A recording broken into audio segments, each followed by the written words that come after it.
Welcome back, dear friends, to the Crimson Academy's course on the Kitab-i-Iqan. In this section, we're covering paragraphs 213 through 215 of the Kitab-i-Iqan. His Holiness Baha'u'llah describes the condition of the true seeker on the path of the search leading to the knowledge of God.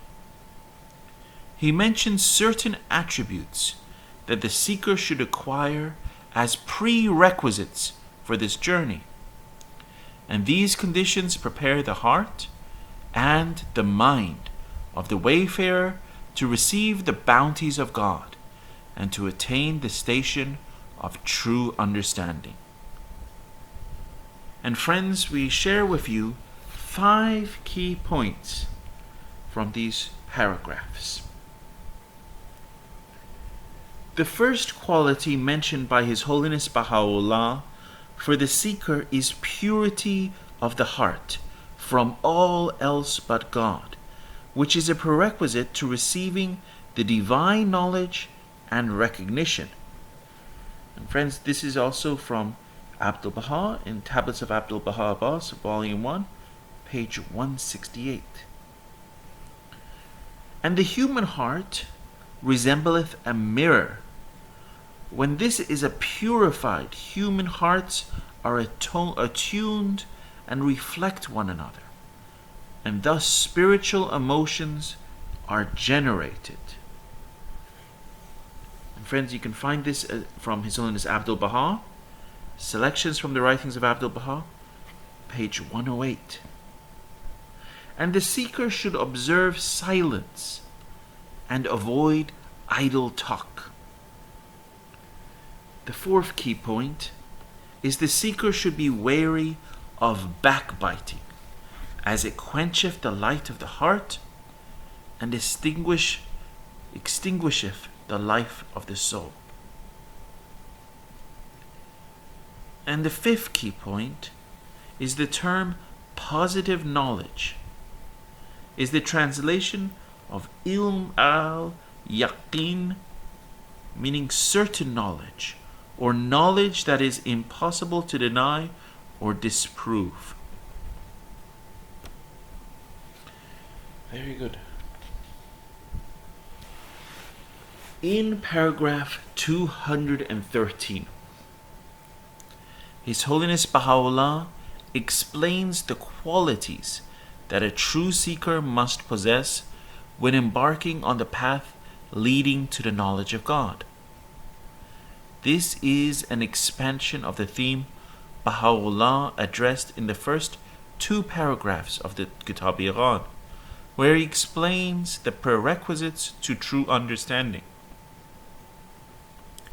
Baha'u'llah mentions the need to purify the heart from all else but God as the first quality necessary for the true seeker, and this is a prerequisite to receiving the divine knowledge and recognition.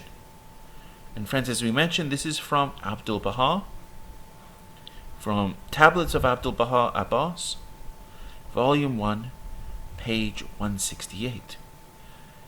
Acquired knowledge is obtained and processed through the mind.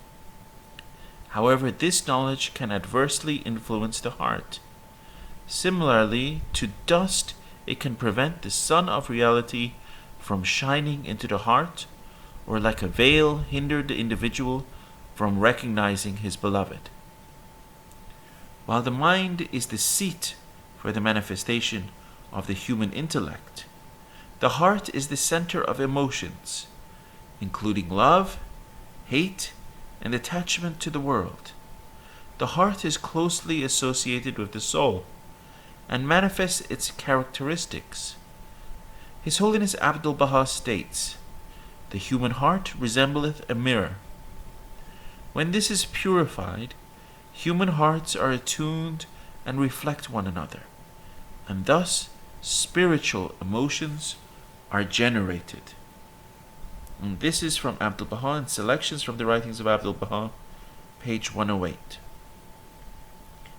Abdu'l-Baha also states, one heart may possess the capacity of the polished mirror, another be covered and obscured by the dust and dross of the world. And friends, this is from Abdu'l-Baha in Baha'i World Faith, page 218. And Abdu'l-Baha goes on, he says, our prime duty is to polish the mirrors of our hearts in order that we shall become reflectors of that light and recipients of the divine bounties which may be fully revealed through them. And again, friends, that was from Abdu'l-Baha in Baha'i World Faith, page 218. His Holiness Baha'u'llah explains that the heart is also the recipient of the light of God and the seat of the revelation of the All-Merciful. And friends, this reference is from His Holiness Baha'u'llah, Gleanings from the Writings of Baha'u'llah, page 186. All that is in heaven and earth He has ordained for man, except the human heart, which He has made the habitation of His beauty and glory. And friends, this is from the Hidden Words, Persian number 38. His Holiness Baha'u'llah counsels people, thy heart is my home, sanctify it for my descent. The heart can also become the residence of the foe and stranger. His Holiness Baha'u'llah asks us to ponder a while. Hast thou ever heard that friend and foe should abide in one heart? Cast out then the stranger, that the friend may enter his home. And friends, this is from the Hidden Words, Persian number 26. The seeker should not let the love of any stranger to enter and dwell therein. And friends, this is also from the Gleanings from the Writings of Baha'u'llah, page 237. And Baha'u'llah goes on, he says, not until the seeker purifies the heart from every trace of such love can the brightness of the light of God shed its radiance upon it. For to none hath God given more than one heart. And as I said, friends, this is from the Gleanings from the Writings of Baha'u'llah, page 237. The word stranger refers to whatever draws the seeker away from God and pulls him in the opposite direction, towards the material world. Adib Tahirzadeh in the Covenant of Baha'u'llah, page 263, describes the stranger as man's attachment to the material world, in which the attachment to one's own self is the most harmful and alarming of all attachments. The cleansing of the heart should erase any trace of love or hate, in case that love blindly incline the seeker to error or that hate repel him away from the truth. This is a necessary sacrifice for the seeker to reach his goal. That means whatever he hath seen and heard and understood, all must he set at naught, that he may enter the realm of the Spirit, which is the city of God. And friends, this is from the Seven Valleys, page 76. In paragraph 213, His Holiness Baha'u'llah also states that the heart should be purified from any corruption and earthly defilement. This will enable the seeker to draw nigh unto the hallowed spot, which the hands of the infidel can never profane. And again, friends, this is from the Gleanings from the Writings of Baha'u'llah, page 304. Adib Tahirzadeh describes the relationship between the knowledge of God, heart, and mind as follows. It is stated in Islam, and Baha'u'llah confirms and reiterates this, that knowledge is a light which God casteth into the heart of whomsoever He willeth. The statement that the heart is the dawning place of the knowledge of God may sound strange to some, because it is commonly thought that the mind is the vehicle for acquiring knowledge and not the heart. But faith and knowledge of God, like seeds, are planted first in the heart. It is only afterwards that the mind grasps the truth and begins to understand it. In the end, it is the interaction of the two, the heart and the mind, which brings confirmation and certitude to the soul. And friends, this was from Adib Tahirzadeh in the Covenant of Baha'u'llah, page 261 through 262. In paragraph 213 of the Kitáb-i-Íqán, His Holiness Baha'u'llah states that the seeker should observe silence and avoid idle talk. There are other references to the quality of speech in this paragraph and in other tablets of Baha'u'llah. It is essential to observe moderation in speech, since human speech has both negative and positive dimensions. And friends, this can be found from the Universal House of Justice, document Individual Rights and Freedom, page 7. This is a letter dated 29th of December 1988. States a delicate balance is required for a desirable outcome. And it says both the limitation of speech and the excess of it can lead to dire consequences. And that was also from the Universal House of Justice's document Individual Rights and Freedoms, page 7, in their letter dated 29th December 1988. His Holiness Baha'u'llah denotes fair speech and truthfulness as a sun shining above the horizon of knowledge. And friends, this is from Tablets of Baha'u'llah, page 40. And he asserts human utterance is an essence which aspireth to exert its influence and needeth moderation. This is also from Tablets of Baha'u'llah, page 143. And Baha'u'llah goes on, he says the influence is conditional upon refinement, which in turn is dependent upon hearts which are detached and pure. Utterance is moderate when it is combined with tact and wisdom, as prescribed in the Holy Scriptures and tablets. And friends, again, that was from His Holiness Baha'u'llah in Tablets of Baha'u'llah, page 143. His Holiness Baha'u'llah also provides counsels on the content, the manner, and timing of speech. Not everything that a man knoweth can be disclosed, nor can everything that he can disclose be regarded as timely, nor can everything timely utterance be considered as suited to the capacity of those who hear it. And friends, that was from His Holiness Baha'u'llah in the Gleanings from the Writings of Baha'u'llah, page 176. In paragraph 213, His Holiness Baha'u'llah states that the seeker should be wary of backbiting, as it quencheth the light of the heart and extinguisheth the life of the soul. Backbiting is discussing the faults of others in their absence, has been strongly condemned in the Baha'i faith.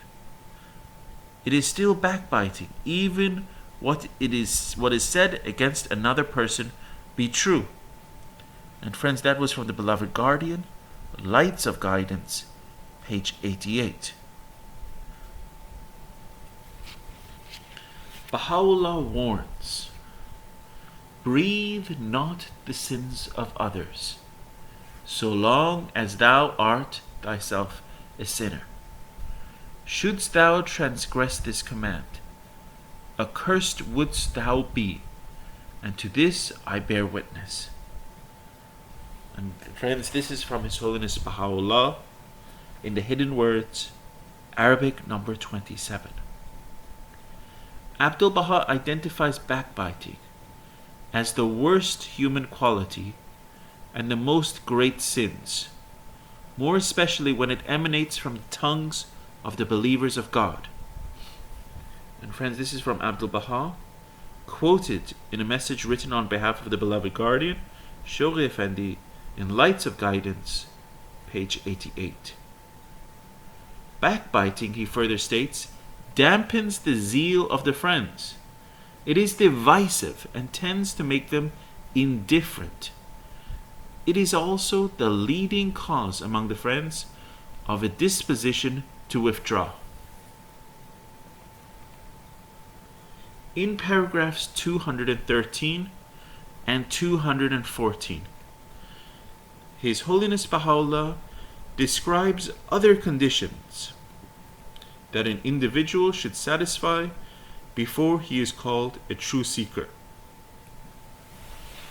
And these include placing his trust in God, renouncing the peoples of the earth, being detached from the physical world, being attached to God, not exalting himself above others, not having any trace of pride or boastfulness, remaining patient and resigned, being content with little, being free from excessive desires, and valuing the companionship of those that have renounced the world, and not desiring the company of boastful or worldly people, communing with God at every dawn, persevering in the search for His beloved, destroying any contrary thoughts with the love of His beloved, helping the deprived, not holding back His favor from the needy, showing kindness to animals and his fellow men, not hesitating to offer his life for His beloved, not allowing the disapproval of people to turn him away from the truth, not wishing for others what he does not wish for himself, not promising what he cannot fulfill, avoiding fellowship with evildoers, and praying for the forgiveness of their sins, and forgiving the sinful, and never looking down on their lowly condition. In paragraph 215, His Holiness Baha'u'llah describes the conditions that are the requirements of a true seeker treading in the path of positive knowledge. The term positive knowledge is the translation of ilm al-yaqeen, which means certain knowledge, or the knowledge impossible to deny or disprove. This is the divine knowledge received from God through His manifestations. The term positive knowledge has also been used in philosophy to describe the knowledge that affirms something rather than denying, negating, or disproving it. The 19th century French mathematician and philosopher Auguste Comte established a branch of philosophy that he called positivism. This is usually associated with the study of positive sciences that produce knowledge about the objective world. This ideology is based on experience and empirical knowledge of natural phenomena. Metaphysics and theology are considered to be inadequate and imperfect methods of acquiring knowledge. Hence, the meaning of positive knowledge as defined by positivism is contrary to the meaning conveyed by Baha'u'llah in this paragraph. Although this ideology was first called positivism by Comte, some of the concepts can be traced back to the British philosopher David Hume, the French philosopher Henri de Saint-Simon, and the German philosopher Immanuel Kant. In paragraph 215, His Holiness Baha'u'llah highlights the reward for the seeker, fulfilling the conditions listed as being the recognition of his beloved. As a proof of this promise, he quotes the following verse from the Quran. And friends, this verse is from chapter 29, verse 69 of the Quran. Whoso maketh efforts for us, in our ways shall we assuredly guide him. Thank you, dear friends.